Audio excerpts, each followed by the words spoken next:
भारत के अंदर राष्ट्रीय राजमार्गों से जाने का मौका मिला हो, नेशनल हाईवे से जाने का मौका मिला हो, तो नेशनल हाईवेज पर टोल प्लाजा होते हैं। बहुत सारे टोल टैक्स के लिए इस प्रकार से टोल बूथ बने हुए होते हैं, देखे होंगे आपने। इन टोल बूथ पर मेरे प्यारे साथियों यहां लिखा होता है फास्टैग फास्टैग फास्टैग लिखा होता है। 15 फरवरी 2021 से यह हुआ कि अगर आप कभी जा रहे हैं तो गाड़ी के ऊपर, आपकी जो गाड़ी है उसके शीशे के ऊपर एक स्टिकर लगा दिया जाता है, और वो जो स्टिकर है जब वो गाड़ी वहां से पास होती है, ऐसा स्टिकर होता है आपकी गाड़ी के शीशे पर लगा दिया जाता है। ये जाली स्टिकर वाली जो गाड़ी है, जब ये किसी टोल बूथ से पास होती है तो पहले तो क्या होता था कि इन्हें अपने द्वारा पेमेंट यहां पर करना होता था, टोल टैक्स देना होता था, सड़क पर चलने का टैक्स देना होता था। लेकिन अब क्या हुआ, इस पे जो स्टिकर लगा हुआ है उसको पढ़ने के लिए यहां पर एक मशीन लगा रखी है, ये लगी हुई। ये मशीन क्या करती है, इसमें से निकलने वाली रेडियो वेव्स को एब्जॉर्ब कर लेती है। और ये कौन सी रीडिंग होती है, कौन सी रेडिएशंस होती हैं ये वाली साथियों, ये रेडिएशंस कौन सी रेडिएशंस होती हैं ये वाली साथियों, ये रेडिएशंस होती हैं रेडियो वेव्स। कौन सी होती हैं, रेडियो वेव्स होती हैं साथियों। एक मिनट होल्ड करो।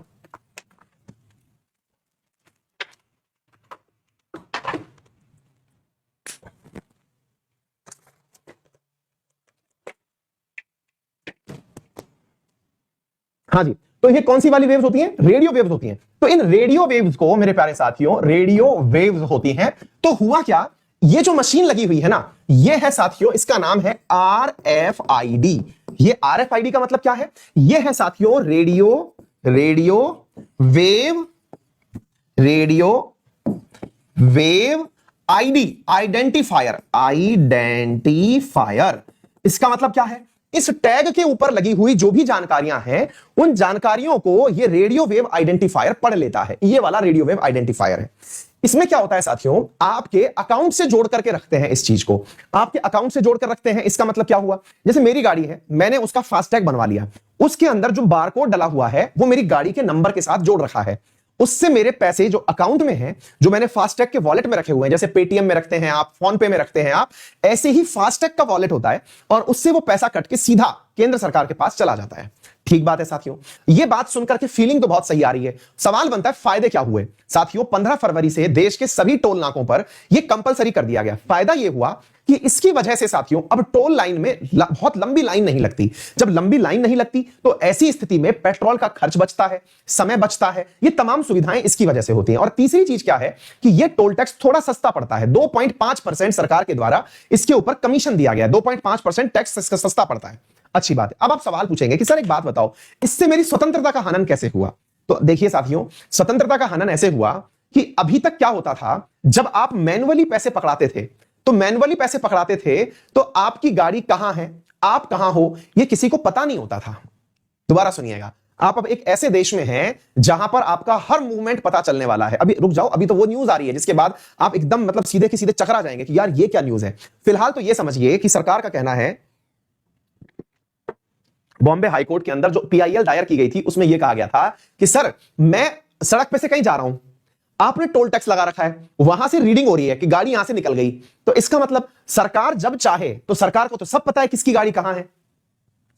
तो मेरे आवागमन में, मेरी आजादी में कि मैं कहां आ रहा हूं, कहां जा रहा हूं, यदि इस सब चीज की निगरानी आप रख रहे हैं तो फिर मैं आजाद कहां हूं।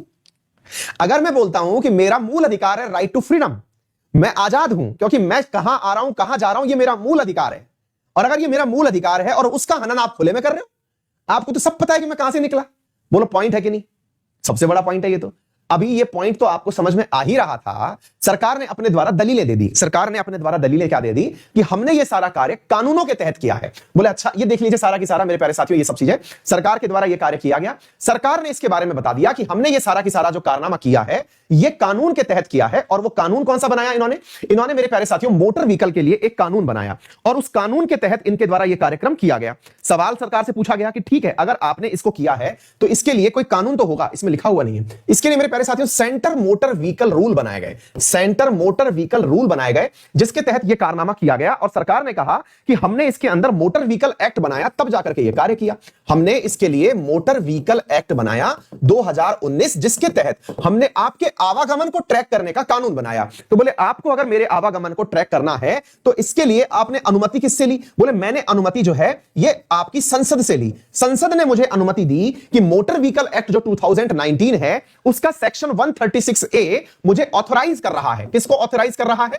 सरकार को ऑथराइज कर रहा है। क्यों? क्योंकि कानून कहां से बनते हैं? संसद से बनते हैं। तो संसद से अगर कानून बने हैं तो इसका मतलब यह हुआ कि सरकार को आजादी मिल गई। तो अब आप कॉमन सेंस लगाइए, मेरे द्वारा आवागमन को तोड़ने के लिए सरकार ने एक कानून बना रखा है। इसका मतलब यह हुआ कि सुप्रीम कोर्ट अगर इस पर इंटरफेयर करे, अब ध्यान से समझना, बहुत ही महत्वपूर्ण बात है, आप इसको हल्के में ले रहे हैं लेकिन यह पॉलिटी का एक बहुत बड़ा सवाल बन गया साथियों। फ्रीडम ऑफ मूवमेंट के अंदर आर्टिकल नंबर 19 सब क्लॉज 1 मतलब क्लॉज 1 सब क्लॉज डी के अंदर राइट टू मूव फ्रीली, यानी कि मेरे द्वारा स्वतंत्र रूप से घूमने का जो अधिकार है वो मेरे प्यारे साथियों मूल अधिकार में आता है। और अगर right to move wherever one likes, यानी कि मैं कहीं भी आऊं जाऊं, अगर ये मेरा मूल अधिकार है तो इसका तो खुला उल्लंघन है। कौन? मेरे प्यारे साथियों, खुला उल्लंघन है मोटर व्हीकल एक्ट 2019 का सेक्शन 136 सब क्लॉज ए। अगर आपको यह बात समझ में आई हो तो थम्स अप करना, कईयों के ऊपर से निकल जाएगी। तो मेरे प्यारे साथियों, यहां पर जो सबसे बड़ा मुद्दा बना कि साहब ये क्यों उल्लंघन है, क्योंकि इसमें सरकार कह रही है कि मैंने तो आपके लिए फास्टैग बनाने से पहले कानून बनाया था। कानून बना करके मैंने कहा था कि आप लोगों के मूवमेंट को मैं ट्रैक करूंगी, तो ट्रैक करने के लिए मैंने यह कार्य कर दिया। तो आप मुझे बताइए, क्या आपका आर्टिकल 13 सुप्रीम कोर्ट को इस चीज के लिए ऑथराइज नहीं करता? क्या आर्टिकल 13 कहता है सुप्रीम कोर्ट से कि ऐसा कोई भी प्रस्ताव, ऐसा कोई भी अध्यादेश, ऐसा कोई भी एक्ट, ऐसा कोई भी संविधान संशोधन जो कि मूल अधिकारों को कम करता हो, सुप्रीम कोर्ट उन्हें रद्द कर सकती है। तो अब आपको क्या लगता है, क्या सुप्रीम कोर्ट को इसे रद्द करना चाहिए? केंद्र सरकार ने तो अपनी तरफ से जवाब दे दिया कि नहीं, ये मूल अधिकारों का हनन नहीं है। मैंने तो आपको प्रूव करके बता दिया कि ये वाला एक्ट, मोटर व्हीकल एक्ट जो 2019 में बना, उसने हमारे मूल अधिकारों का हनन किया है। प्रूव हो गया ये तो। अच्छा, अब एक चीज और मैं आपको बताता हूं साथियों। सरकार में जो मंत्री हैं भारत के अंदर, सड़क परिवहन मंत्री नितिन गडकरी जी, उनसे पूछा गया कि गडकरी जी ये बताओ कि ये जो भारत में काम हो रहा है इसमें, अब एक बार क्या हुआ, गडकरी जी लोकसभा में बैठे थे, अभी की बात है, मतलब इसी महीने की बात है, मार्च वाला जब बजट सत्र चल रहा था, उस समय उनसे किसी मतलब ऐसे ही सांसद ने सवाल पूछ लिया कि साहब सामान्यतया राष्ट्रीय राजमार्ग पर यह कहा जाता है, ध्यान से सुनना, ये एक इंटरेस्टिंग कहानी है, सुनकर के मजा आएगा। बोले गडकरी जी एक बात बताओ, भारत में 60 किलोमीटर के ऊपर एक टोल बूथ होना चाहिए, ऐसा राष्ट्रीय राजमार्ग अधिनियम में लिखा हुआ है। मैं जहां रहता हूं, वो सांसद जहां भी रहते होंगे, उनने कहा कि मेरे यहां पे तो 40 किलोमीटर पर ही 2 टोल बूथ लगे हुए हैं। 40 किलोमीटर पर 2 टोल बूथ लगे हुए हैं, मुझे तो दो बार देना पड़ता है। अब मैं अपनी बताता हूं साथियों, हमारा अलवर जयपुर का जो रूट है, अगर हम अलवर जयपुर वाया बांदीकुई होकर निकलते हैं, जगह है बांदीकुई दौसा होकर निकलते हैं, तो हमारे साथ भी यही होता है। 40 किलोमीटर छोड़िए, हमारे यहां 25 किलोमीटर पर ही 2 टोल लगे हुए हैं और पैसा देना पड़ता है। वास्तविकता में 2 टोल देने की जो कहानी है, ये जेब पर तो भार है ही, लेकिन इसका कोई समाधान अभी तक निकल नहीं पाया। अब गडकरी जी जो हैं थोड़े प्रोग्रेसिव नेता हैं, उन्होंने तुरंत एक आंसर दे दिया, अभी की बात है 2021 की, और जो आंसर दिया उससे तो भैया सब लोगों में हाहाकार मच गया है। क्या आंसर दे दिया उन्होंने आंसर ये दे दिया कि डोंट वरी, हम जल्दी ही हर गाड़ी पर जीपीएस ट्रैकिंग लगाने वाले हैं। ध्यान से सुनिएगा मेरे प्यारे साथियों, अब इस बात को थोड़ा समझना, और जिनके समझ में आ जाए, देखिए ये ज्ञान थोड़ा ऊपर वाला है, ये बहुत साधारण ज्ञान नहीं है कि जो हर किसी के दिमाग में घुस जाए। इसके लिए थोड़ा आपको संजीदगी से बैठना होगा, समझना होगा जो मैं क्या कहने वाला हूं। बोले हम हर गाड़ी के ऊपर जीपीएस लगाने वाले हैं। बोले जीपीएस? बोले ये क्यों? बोले अब हर गाड़ी पर जीपीएस होगा और वो गाड़ी जहां से जहां जाएगी केवल उस पर उतना ही टोल टैक्स लगेगा। रुकिए, दोबारा सुनिए, मुझे अलवर से जयपुर जाना है, अलवर से जयपुर 160 किलोमीटर है, तो मेरे से 160 किलोमीटर के औसत के हिसाब से टैक्स वसूल लिया जाएगा। अब चाहे मैं कहां से भी जाऊं। क्या आपको मेरी बात समझ में आ गई? अब इसका मतलब क्या हुआ? सब लोगों ने वाह वाह कितना अच्छा आंसर दे दिया आपने, तो अब तो टैक्स ज्यादा नहीं लगेगा। बोले लोड ही मत लो, आप भारत में कहीं भी जाओ, हम देख लेंगे कि आप कहां से कहां गए, उसके हिसाब से कैलकुलेट करके आपके अकाउंट से पैसा काट लेंगे। भाई साहब, सुनने में तो टेक्नोलॉजी जानदार थी, साल भर के अंदर ये काम करने वाले हैं, ये भी उन्होंने कह दिया।